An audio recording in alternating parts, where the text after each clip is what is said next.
ನಮಸ್ಕಾರ, welcome back to my YouTube channel. ಇವಾಗ ನಾವು ಹೋಗ್ತಾ ಇರೋದು ಎಲ್ಲಿಗೆ ಅಂದರೆ ಆಫೀಸ್ ಹತ್ರ ಹೋಗ್ತಾ ಇದ್ದೀವಿ. ಸ್ವಲ್ಪ ಕೆಲಸ ಇತ್ತು, ಆ ಕೆಲಸ ಮುಗಿಸ್ಕೊಂಬರೋಣ ಅಂತ ಹೇಳಿ ನಮ್ಮ ಮೇಡಮ್ ಜೊತೆ ಹೋಗ್ತಾ ಇದ್ದೀನಿ. ಬಟ್ ಬ್ಯಾಡ್ ಲಕ್, ಹೋಗಿದ್ದ ಕೆಲಸ ಏನೂ ಆಗಲಿಲ್ಲ. ಅಟ್ಲೀಸ್ಟ್ ಆ ಕೆಲಸ ಯಾರೂ ಆಗಲಿಲ್ವಲ್ಲ. ಮನೇಲಿ ಅರ್ಧ ಕಟ್ ಮಾಡಿಟ್ಟಿರೋ ಡ್ರೆಸ್ ಬೇರೆ ಇತ್ತು.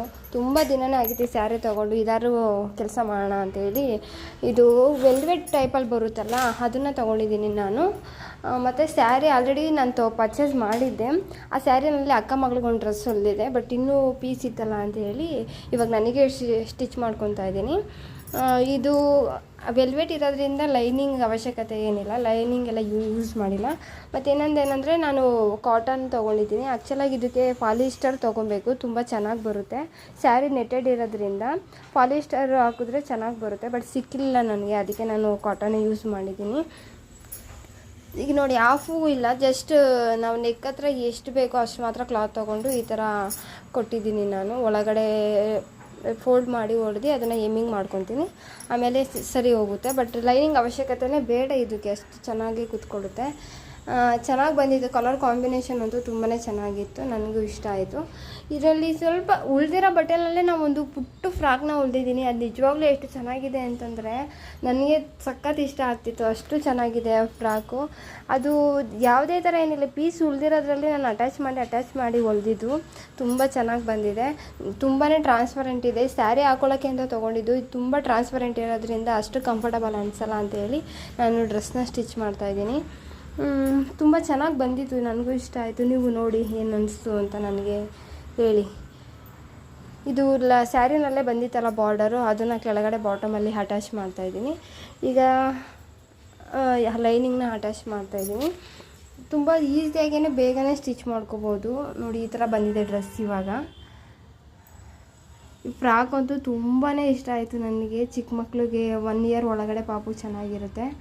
ಬರ್ತಾನೆ ನಾನು ಮತ್ತು ಪೂಜೆ ಸಾಮಾನು ಮತ್ತು ಮಶ್ರೂಮ್ ಎಲ್ಲ ತೊಗೊಂಡು ಬಂದಿದ್ದೆ. ಮಶ್ರೂಮ್ ಸಾಂಬಾರು ಮತ್ತು ಕಬಾಬ್ ಮಾಡೋಣ ಅಂಥೇಳಿ, ಹಸ್ಬೆಂಡ್ಗೆ ತಿನ್ನಬೇಕು ಅನಿಸ್ತಾಯಿತ್ತು ಅಂತೇಳಿ. ಕಾರ್ತಿಕ ಮಾಸದಲ್ಲಿ ನಾವು ನಾನ್ ವೆಜ್ ತಿನ್ನಲ್ವಲ್ಲ, ಸೊ ಇದರಲ್ಲೇ ಕಬಾಬ್ ಮಾಡೋಣ ಅಂಥೇಳಿ ತೊಗೊಂಡು ಬಂದಿದ್ದೀನಿ.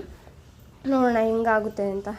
ಅದಾದಮೇಲೆ ಸ್ವಲ್ಪ ದೇವ್ರ ಸಾಮಾನೆಲ್ಲ ಆಯಿತು, ಎಲ್ಲ ತೊಳೆದ್ಬಿಟ್ಟು ಆಮೇಲೆ ಅಡುಗೆಗೆ ರೆಡಿ ಮಾಡ್ಕೊತಾ ಇದ್ದೀನಿ. ಈ ಥರ ಫಸ್ಟ್ ಲೇಯರ್ ಇರುತ್ತಲ್ಲ, ಅದೆಲ್ಲ ಕಟ್ ಮಾಡಿ ಸಿಪ್ಪೆಲ್ಲ ತೆಗೆದಿದ್ದೀನಿ.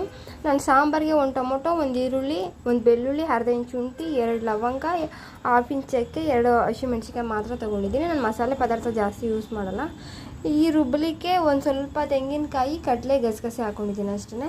ಒಗ್ಗರಣೆ ಹಾಕ್ಕೊಂಡು ಅದನ್ನು ರುಬ್ಬಿದ್ದೀನಿ. ಒಂದು ಕಡೆ ಕಬಾಬ್ಗೆ ರೆಡಿ ಮಾಡ್ಕೊಂಡಿದ್ದೆ, ಸಾಂಬಾರಿಗೆ ಇಟ್ಟಿದ್ದೀನಿ. ನಿಜವಾಗ್ಲೂ ಸಾಂಬಾರು ಎಷ್ಟು ಚೆನ್ನಾಗಾಗಿತ್ತು ಅಂದರೆ, ಕಬಾಬು ಅಷ್ಟೇ. ಕಬಾಬ್ಗೆ ನಾವು ಒಂದು ನಿಂಬೆಹಣ್ಣು ಹಿಂಡ್ಬಿಟ್ಟು ಹಾಕಿದ್ರೆ ಮಾತ್ರ ನಿಜವಾಗ್ಲೂ ಸಖತ್ತಾಗಿರುತ್ತೆ. ಇದ್ರ ಮುಂದೆ ಮಟನ್, ಚಿಕನ್ ಸಾಂಬಾರು ಯಾವುದೂ ಬೇಡ ಅನಿಸುತ್ತೆ. ಸಾಂಬಾರು ರೆಡಿ ಆಯಿತು. ಈಗ ಮುದ್ದೆಗೆ ಇಟ್ಟಿದ್ದೀನಿ. ನಿಜವಾಗ್ಲೂ ಇದು ನನಗೆ ಈ ಸಾಂಬಾರು ತಿಂದಮೇಲೆ ಚಿಕನೇ ನೆನಪಾಗ್ತಿರಲಿಲ್ಲ, ಅಷ್ಟು ಚೆನ್ನಾಗಿತ್ತು. ನನಗೆ ತುಂಬಾ ಚಿಕನ್ ಬಿಟ್ಬಿಡೋಣ, ಮಟನ್ ಚಿಕನ್ನು ಸರಿ. ಇದನ್ನೇ ತಿನ್ನೋಣ ಇನ್ಮೇಲೆ, ಚಿಕನ್ ಮಟನ್ ಬಿಟ್ಬಿಟ್ಟು. ಹಾಂ, ಏನು ಬಿಟ್ರೆ ಅದು ಬಿಡಲ್ಲ ಅಂತೇಳಿ. ಮುದ್ದೆಗೂ ಚೆನ್ನಾಗಿತ್ತು, ರೈಸ್ಗೂ ಮಸ್ತಾಗಿತ್ತು. ಬೆಳಿಗ್ಗೆ ಎದ್ದು ಅಮ್ಮ ಮನೆಗೆ ಹೋಗಬೇಕಿತ್ತು, ಯಾಕಂದರೆ ತುಂಬ ವರ್ಷ ಆದಮೇಲೆ ನಾ ಅಕ್ಕ ಮನೆಗೆ ಬಂದಿದ್ದು, ನಮ್ಮ ದೊಡ್ಡಕ್ಕ. ಸೊ ಅವಳು ನೋಡೋಣ ಅಂತೇಳಿ ಹೋದೆ. ನಮ್ಮ ದೊಡ್ಡಮ್ಮ ಎಲ್ಲ ಬಂದಿದ್ರು, ಅವಳನ್ನ ನೋಡಬೇಕು ಅಂತಲೇ. ಅಮ್ಮ ಎಲ್ಲ ಮನೇಲಿದ್ರೆಲ್ಲ ಸಾಂಬಾರು ಪೌಡ್ರೆಲ್ಲ ಮಾಡಿಸೋಣ ಅಂತ ರೆಡಿ ಮಾಡಿಸ್ತಾಯಿದ್ರು. ನಾನು ಮದುವೆಯಾಗಿ ಇಲ್ಲಿವರೆಗೂ 1 ಟೈಮ್ ನಮ್ಮ ಮನೇಲಿ ಸಾಂಬಾರು ಪೌಡ್ರೆಲ್ಲ ನಾನು ಮಾಡಿಸಿಲ್ಲ. ಆವಾಗಲೂ ಅಮ್ಮನೇ ರೆಡಿ ಮಾಡಿ ಕಳಿಸ್ತಾರೆ. ನಮ್ಮಮ್ಮ ಮೆಣಸಿಕಾಯಿ ಕುಟ್ಟುತ್ತವ್ರೆ ನೋಡಿ. ಸ್ವಲ್ಪ ಇಲ್ಲ, ಬಾಳೆಲೆ ಕಿತ್ಕೊಳ್ರಿ, ಊಟ ಮಾಡೋಣ ಒಂದು. ಆಮೇಲೆ ನಾನು, ಅಪ್ಪ, ಅಕ್ಕ 3 ಜನ ಇಲ್ಲಿ ಸ್ವಲ್ಪ ಏನೋ ಹಾಕಿದ್ದಾರೆ ನಮ್ಮಪ್ಪ. ಬದನೆಕಾಯಿ, ಬೀನ್ಸು, ಆಮೇಲೆ ನೆಲ್ಲವರೆ, ಚಪ್ರದ ಅವರೆಕಾಯಿ, ಆಮೇಲೆ ತೊಗರಿಕಾಯಿ, ಏನೇನೋ ಹಾಕಿದ್ದಾರೆ, ಸೊಪ್ಪು ಎಲ್ಲನೂ. ಸ್ವಲ್ಪ ಕಿತ್ಕೊಂಬರೋಣ ಅಂತ ಹೋದ್ವಿ. ವೈಟ್ ಕಲರ್ ಬದನೆಕಾಯಿ ಬರುತ್ತಲ್ಲ, ಅದರಲ್ಲೆಲ್ಲ ಪಲ್ಯ ಮಾಡಿದ್ರೆ ಚೆನ್ನಾಗಿರುತ್ತೆ. ನುಗ್ಗೆ ಸೊಪ್ಪೆಲ್ಲ ಇತ್ತು ಅಲ್ಲಿ, ತೊಗೊಬರೋಣ ಅಂತ ಹೋಗಿದ್ವಿ. ಆಮೇಲೆ ನಮ್ಮ ಅಕ್ಕ ಪ್ಯೂರ್ ವೆಜಿಟೇರಿಯನ್ ಆಗಿರೋದ್ರಿಂದ ಅವಳಿಗೆ ಗೋಬಿ ಮಾಡೋಣ, ಡ್ರೈ ಗೋಬಿ ಅಂತೇಳಿ ಹೂಕೋಸು ತೊಗೊಂಡೋಗಿದ್ದೆ. ಒಂದು ಕಡೆ ಇದು ಒಬ್ಬಟ್ಟು ಮಾಡೋಣ ಅಂತೇಳಿ ಇಡ್ತಾಯಿದ್ದೀವಿ. ಅವಳು ಬಂದರೆ ಒಂಥರ ನಮ್ಮ ಮನೆಯಲ್ಲಿ ಹಬ್ಬದ ಥರನೇ ಇರುತ್ತೆ. ಸೊ ನಾನು ಎಲ್ಲ ರೆಡಿ ಮಾಡ್ಕೊತಾ ಇದ್ದೆ.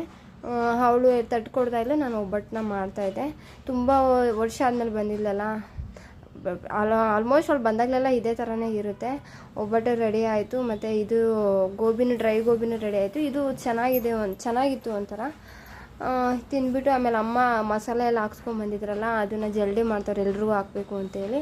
ಮತ್ತು ಒಂದು ನೈಟ್ ಉಳ್ಕೊಂಡು ಅದಾದಮೇಲೆ ನಾವು ಮನೆಗೆ ಬಂದ್ವಿ. ಅಕ್ಕನ ಕರ್ಕೊಂಡು ನಮ್ಮ ಮನೆಗೆ ಬಂದೆ. ಬಂದಿದ ತಕ್ಷಣ ಆ ತುಳಸಿ ಪೂಜೆ ಇತ್ತಲ್ಲ, ತುಂಬಾ ಕೆಲಸ ಇತ್ತು. ಬರೋದು ಆಲ್ರೆಡಿ ಲೇಟ್ ಆಗೋಯಿತು. ಬಂದು ಬೇಗ ಬೇಗ ಕೆಲಸ ಎಲ್ಲ ಮುಗಿಸಿ ನಾನು ಪೂಜೆ ಮಾಡ್ತಾಯಿದ್ದೀನಿ. ಜಾಸ್ತಿ ಏನೂ ತರಲಿಕ್ಕೆ ಹೋಗಲಿಲ್ಲ, ಯಾಕಂದರೆ ತುಂಬ ಟೈಮ್ ಇರಲಿಲ್ಲ ನನಗೆ. ಬಂದು ಪೂಜೆ ಮಾಡಬೇಕಾಗಿತ್ತು. ಅದಕ್ಕೆ ಏನಿರುತ್ತೋ ಮನೇಲಿ ಏನಿದೆಯೋ ಅದನ್ನೇ ಇಟ್ಟು ಪೂಜೆ ಮಾಡ್ತಾಯಿದ್ದೀನಿ. ಎಲ್ಲನೂ ಇಟ್ಟು ಮಾಡಬೇಕು ಅಂತ ಏನಿಲ್ಲ, ನಮ್ಮ ಭಕ್ತಿ ಅನ್ನೋದು ನಮ್ಮ ಮನಸ್ಸಲ್ಲಿದ್ದರೆ ಸಾಕು ಅಂತೇಳಿ. ಈ ಸ್ಯಾರಿ ಬಂದು ನಮ್ಮ ಮಮ್ಮಿ ಹತ್ರ ನೋಡಿದೆ, ತುಂಬ ಚೆನ್ನಾಗಿತ್ತು, ಡ್ರೆಸ್ ಹೊಲ್ಕೊಂಡ್ರೆ ಚೆನ್ನಾಗಿರುತ್ತೆ ಅಂತೇಳಿ ತೊಗೊಂಡು ಬಂದೆ. ಅಕ್ಕ ಇವತ್ತು ನಮ್ಮ ಮನೇಲೇ ಇದ್ದಾಳೆ. ಅದೊಂಥರ ವೈಬ್ಸ್ ಚೆನ್ನಾಗಿತ್ತು. ವಿಡಿಯೋ ಇಷ್ಟ ಆದರೆ ಲೈಕ್ ಮಾಡಿ ಮತ್ತು ನನ್ನ ಚಾನಲ್ನ ಸಬ್ಸ್ಕ್ರೈಬ್ ಮಾಡ್ಕೊಂಡು ನೋಡಿ. ಎಲ್ರಿಗೂ thank you so much. Bye.